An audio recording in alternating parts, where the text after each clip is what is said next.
Kiznaiver's finale is coming this Saturday, and I'm going to tell you why exactly you should be very optimistic looking ahead. Now, I'm about to start getting really deep in about Kiznaiver, and that is impossible without spoilers, so if you're already here, I assume you're a big fan of Kiznaiver and are just excited as I am this Saturday to watch the finale. But if you haven't seen it, maybe this will convince you, but like I said, there's going to be a lot of spoilers here. But yeah, Kiznaiver, the finale is this Saturday, and optimism is key. But if you're loving this anime as much as I am, I'm sure I don't have to tell you twice, but I want to talk about it with people. Okay. Kiznaiver is fucking brilliant. And the characters and the amount of time that they've spent with them is a really big testament to that. When I started this anime, I thought it was going to be very typical. Which, when I look back now, I wish I never thought of that. But I'm glad I stuck around, okay? It starts off with a very foreboding essence. It doesn't really describe what the hell's going on in this city, but it cuts to the main characters. You see Tanga, you think Kamina. You see Katsuhira, and you think male yandere. But upon further watching, you realize once you start off with the typical anime character view of these, then it hits you even harder as you continue. Okay, there are a great number of central characters in this anime, and there have only been 11 episodes so far, and I can do a single video on each and every one of those characters. That's how deep this anime has gone. And I know this because I've been rewatching it, trying to wait for the past few episodes as the weeks have gone on, man. It's crazy. And I'm really excited for the ending. But if you've watched Kiznaiver as much as I have throughout this time, then you should realize that within 11 episodes, if you use your time frames just right, you can do as much as you can. Because when it started and I was really liking it, I didn't want this to be the typical 12-episode masterpiece. I wanted it to go the next cliche, like the 24, like the Gurren Lagann, where it went longer and that extra mile was worth it because they used their time wisely. Well, Kiznaiver is going to create a whole new medium of using cliches to its advantage. There's a scene where you hear a cicada going off, but when Katsuhira opens the window, he sees a dead cicada there, symbolizing the dead cliches that they've been using the whole time as to improve their storytelling. Okay, I may be looking too deep into that one, but I thought of that as soon as I was rewatching that episode. I was like, another key to its brilliance. I should go into an even deeper one, but I want to gush about the characters even more. Like I said before, there are a handful of core characters in the show. Each one is very important to proving the point of the Kizna system. The Kizna system is the entire city. Like I said, if you are watching this video, I have to go very spoiler deep in order for this to make sense. So I assume you've already watched it. But yeah, the Kizna system can only work, supposedly, through pain.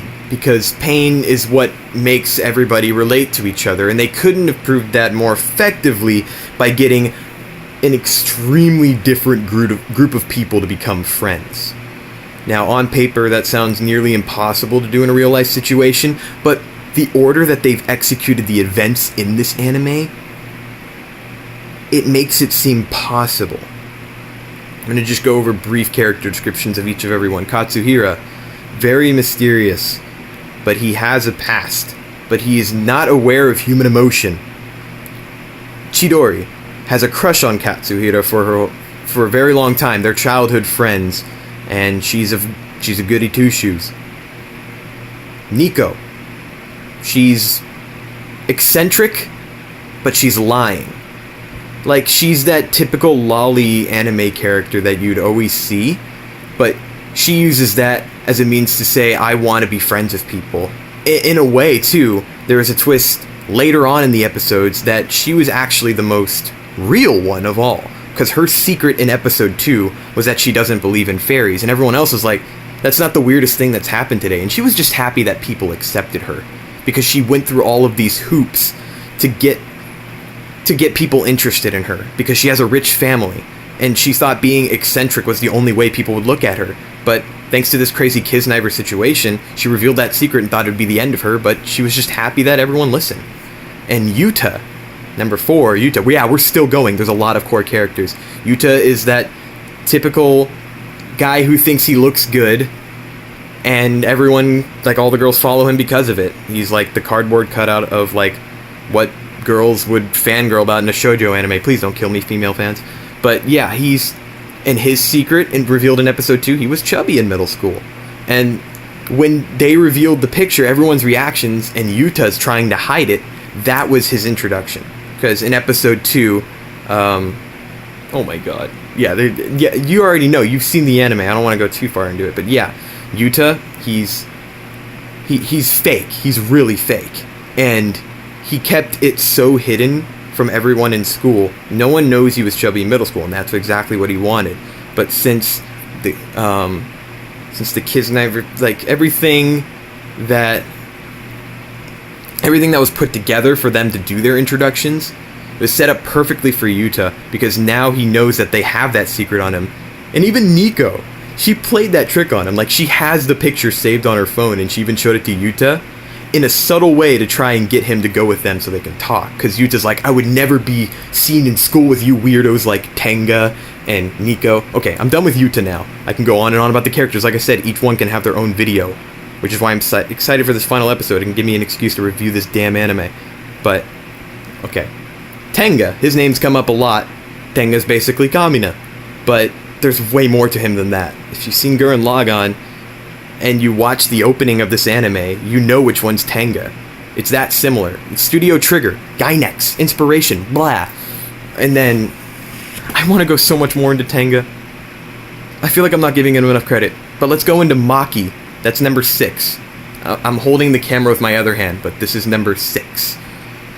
So Maki is someone who blames herself for all of the mistakes that happened in her life when they are not directly her fault. But she's someone who has been alone for so long that she has the time to think about why it is her fault. And it's very realistic how they handle it, and it's very emotional. You've watched it, so you know what I'm talking about. You know the backstory with Ruru, and the death of her close friend. In the Kiznaiver system, like, her introduction, her secret was, I killed someone before.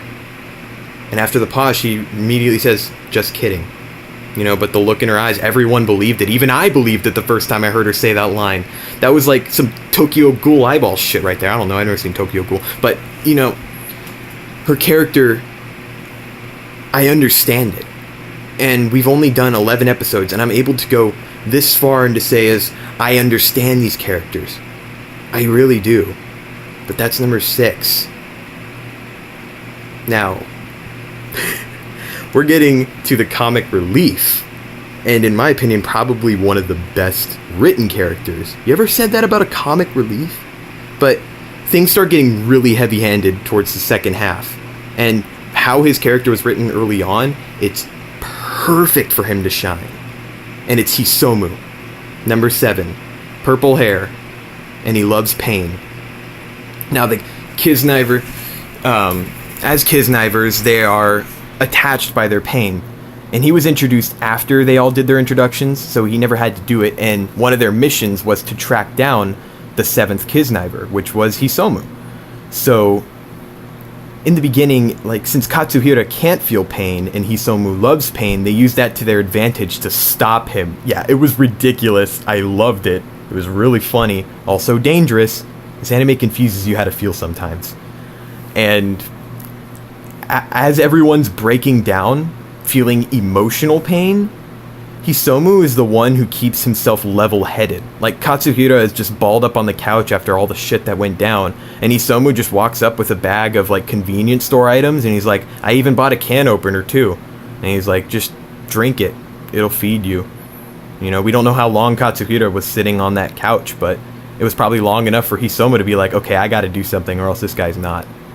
Like, a character that I once saw as like, oh god, he's gonna be the masochist of the group, the one that you're not gonna be able to take seriously, but really, he's very grounded and very mature. He's someone who knows he's going to repeat the next year in high school, but I think he's got his life figured out. I think there's a very big reason why he was the 7th Kiznaiver as well, why he wasn't in the introductions with them, because they wouldn't have believed that he was the same age as them. Another thing that the scientists, Urushi and Yamada, they always say that that this works only with really young children or people that are hitting puberty. And with Hisomu, yes, he is in high school, but we don't know for how long, since, I mean, he's been out of the school long enough for people to be like, when he returns finally, they're like, who's that? Oh my god, he's gorgeous. You know, like stuff like that. So maybe he's much older, but since he's in high school, they were able to get him in the Kizna system. I don't know, I'm maybe stretching it a bit far, but that's just the lingering thought that came into my head. I mean, if everybody was breaking down, I mean, he does get close to some points. Like, a really big moment for me was the scene in the school where everyone's just in a puddle, they're crying, saying that it hurts. Like, seeing him go down after everyone else did, that was a big moment. Because even he's like, this is too much. Your hearts need to stop. I can't get over the sound design of this anime too. My god. I didn't think a static on a screen could make my heart drop so much, but it does. They use it to its advantage. And you Kiznaiver fans know exactly what I'm talking about with static on the screen. And I haven't even gotten to the character that is making this finale hard to wait for. She's got blue, beautiful hair. And a crazy, fucked up backstory. You know exactly what I'm talking about. It's Katsuhira's love. And her name is slipping my mind. I think I've made a lot of good points here, though.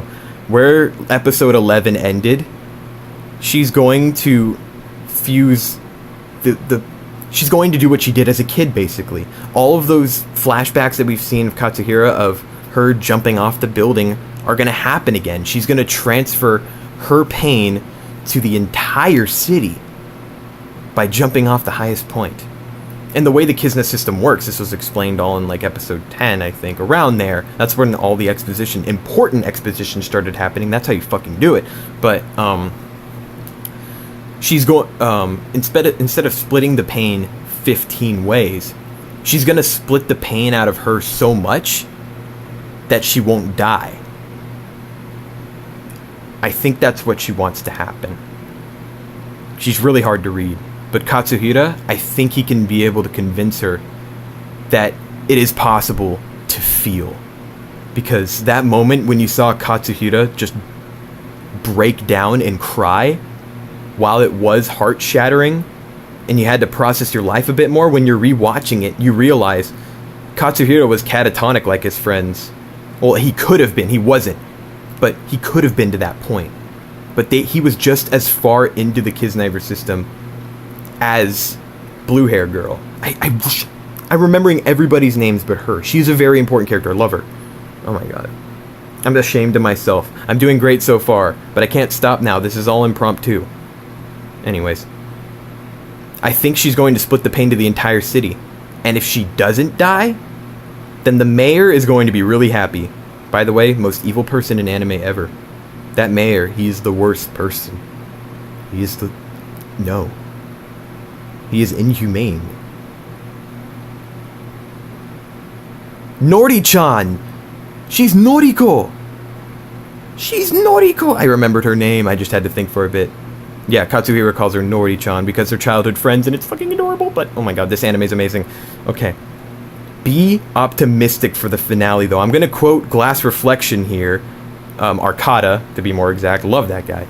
The ending is paramount. It really is. From all the endings that I've seen to anime, they really can be paramount. I mean, the original Full Metal Alchemist, it's really good. But since I've watched Brotherhood, I don't like it because of its ending. Yeah. And you can't blame the creators. I mean, it was behind the manga, but that's besides the point. That could be a whole nother video. The ending is paramount. Arcada is right. Alright? So be optimistic. because this anime has damn well proven that it can do so much with 11 episodes. So I have faith on what it can do with just one. Thank you so much for watching. I'm glad to see Kiznaiver fans on here. If you have anything to add that I missed, please leave it down in the comments below. And let's wait for this finale together this Saturday. All right? Hope you had a good time on Ride Time. See you all next time.